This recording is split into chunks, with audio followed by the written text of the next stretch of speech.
Coaches, welcome to this coffee break episode of Inside the Coaches Room, where we look back at great moments with our guests. And I think the biggest thing we work a lot in my groups especially is one word, and I call it selflessness. You know, the ability to do something for someone, and because it's the right thing for the team, but not ask for anything back. So the silly example, it might be that a winger is making a decoy run, 3 or 4 times, will not get the ball from the number 9 because the number 9 has seen the number 10 make a better run. But that winger is going to continue to make that decoy run, even though they're not going to receive the ball, they're not going to be involved in the action. And I think that's where the big learning is. Where players, I might have to stay tight to my centre back. It's something I need to do because they're causing us problems in a certain area, but it's the right thing to do because it allows our midfielders to put pressure on the ball. But I'm not involved in the game, so we do a lot of that sort of learning. We do a lot of what have you contributed to the team? What have you done for the team that's really, really important? But you weren't actively involved where you could get an assist, or you could score a goal, or you could do this and that. And I think when players start to watch the game from that lens, they start to see things a little bit differently in terms of making those decisions on, I'm going to risk a little bit. I'm going to do something courageous for the team. I'm going to try something because the space has been left for that. But also, hey, now it's my time to contribute in the moment for the team without being actively involved. So I think it all sort of works in that. In the way I probably coached, that sort of fatherly figure idea that's probably developed over the years, and I think that sort of goes hand in hand with the way I want to see the teams or my teams sort of play and develop. And look, the reality is that we want to make it as much of a it's a football team, and we want to win games, but we want to make it sort of an education and a life opportunity for all these players. The opportunities and the privileges that they have, including myself and my staff, to work in football are second to none. While we go every day to the pitch, and we just got to keep reminding ourselves that, and we're involved in something which is important to a lot of people, and the opportunities that arise from it are huge. A group come together, you win a championship, you win a game, you make friends for life, you meet people, you travel the world, it's incredible. And I think sometimes we lose focus of those things, so I'm going to make it always the best place, or the best environment for players to be the best that they can be, and that also includes staff. Well, I hear a little bit that selflessness is a big part of the whole that you are creating. I can imagine that you have that as a competence or a characteristic as well. Otherwise, you couldn't almost state that. But at the same time now, and I don't know how you experience that, but especially youth players or young players, they are used to attention.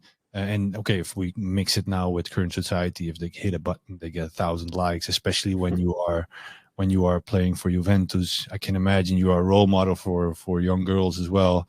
Sure. So why, if I step outside of the club, I get all this attention, maybe I'm the queen of my own network, whatever, and now you asking me to make 10 runs and I don't get the ball. Okay, I'm over exaggerating here, but I can imagine this is a discussion or a tension that you're having. How do you deal with that? It's an amazing question and an amazing situation to manage, because in the end we can't overlook and investigate everything that they do away from the pitch. We can't investigate, or we can't keep an eye on everything. That's the reality. So I can only educate as much as I can within the realms that while we're there to say, hey, maybe a couple of Instagram posts of you away during the week, on an off day in some other town probably isn't the best message to send, because it sends the message of, privileges or whatever you want to call it. And yes, it is a difficult thing because players want to be the center of attention. Players want to be in the spotlight. And I think the more you work with players, the more you can educate that. It's always very, very difficult, especially with a lot of the younger players who are in a rush to be professional footballers, who are in a rush to get the big contract, who are in a rush with their agents to get the Adidas deal or the Nike deal or whatever it is.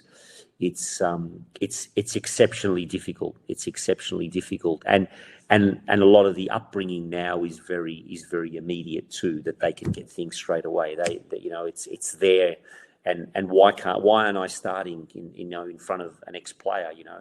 It's extremely difficult, and I think there's a big role for academies to play, and I think there's a big role for education within the processes of academies to make them understand that football, to make it as a football, it's first of all a very narrow window to go through, and B, the longevity of that profession isn't so how can I say it, in the arc of your life isn't a major part of your life. It's something that's can be short too. So I think the thing that we try to educate them is that when you do become a professional footballer, professional football isn't what you do on the pitch every day, wearing the training kit and going training. It's what you do off the pitch. That for me is the true professional. So that's the first thing. The second thing is to understand that the power they have as role models.